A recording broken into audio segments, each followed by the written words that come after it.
আমি যি 10টা সমষ্টি প্ৰথম পৰ্যায়ত আমাৰ সিদ্ধান্ত চূড়ান্ত হৈছে সেইকেইটা সমষ্টি হ'ল শদিয়া বিধানসভা সমষ্টি, ডিব্ৰুগড়, খোৱাং, বৰহমপুৰ, মৰিগাঁও, বিন্নাকান্দি, পলাশবাৰী, বজালি, সৰুপথাৰ আৰু গুৱাহাটী কেন্দ্ৰীয়। এই 10টা বিধানসভা সমষ্টি। এতিয়া এই 10টা বিধানসভা সমষ্টিত যিসকল প্ৰাৰ্থীয়ে প্ৰতিদ্বন্দ্বিতা আগবঢ়াব তেখেতসকলৰ নাম মই আপোনালোকৰ আগত ব্যক্ত কৰিব খুজিছোঁ।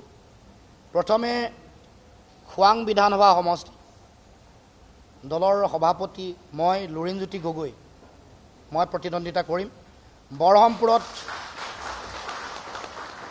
বৰহমপুৰত আমাৰ কাৰ্যকৰী সভাপতি ৰাজেন গোহাঁই ডাঙৰীয়াই প্ৰতিদ্বন্দ্বিতা কৰিব। মৰিগাঁৱত বাণী দাস ডাঙৰীয়াই প্ৰতিদ্বন্দ্বিতা কৰিব। পলাশবাৰী পংকজ লোচন গোস্বামী, বজালি দিলীপ বৰুৱা, সৰুপথাৰ জীৱন চুতীয়া, ডিব্ৰুগড় মৈনাক পাত্ৰ, বিন্নাকান্দি ৰেজাউল কৰিম চৌধুৰী। এই 8টা সমষ্টিৰ প্ৰাৰ্থীৰ নাম আমি ঘোষণা কৰিলোঁ। আমি 2টা সমষ্টি আজি প্ৰাৰ্থী ঘোষণা কৰা নাই, এটা গুৱাহাটী কেন্দ্ৰীয় আৰু এটা শদিয়া। এতিয়া মই শদিয়া সমষ্টি সম্পৰ্কীয় কথা এটা আপোনালোকৰ আগত অৱগত কৰিব খুজিছোঁ। আমি যোৱাকালি আমাৰ দলৰ আমাৰ ৰাজনৈতিক পৰিক্ৰমা সমিতি আৰু কৰ্ণধাৰ সমিতিৰ আমাৰ বৈঠক অনুষ্ঠিত হৈছিল।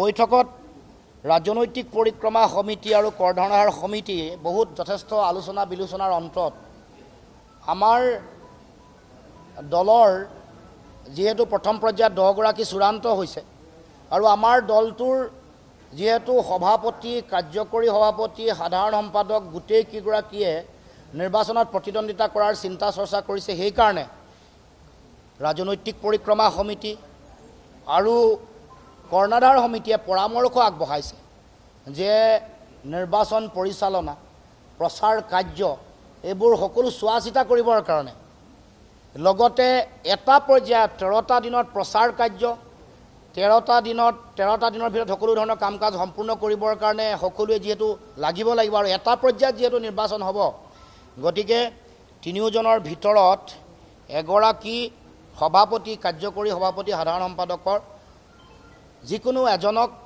এই গোটেই বিষয়টো পুনৰ বিবেচনা কৰিবৰ কাৰণে, নিৰ্বাচনত প্ৰতিদ্বন্দ্বিতা কৰা নকৰা গোটেই বিষয়টো পুনৰ বিবেচনা কৰিবৰ কাৰণে পৰামৰ্শ আগবঢ়াইছে।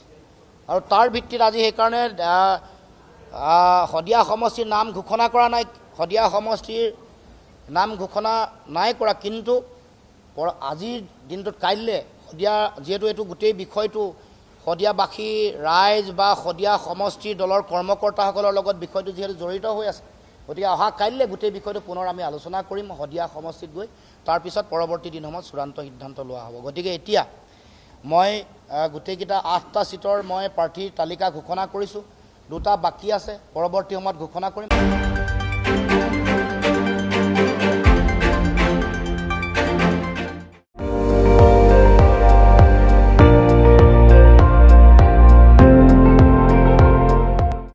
আপুনি চাই আছে ND24, সৰ্বশ্ৰেষ্ঠ নহয় সৰ্বোত্তমৰ দৌৰ।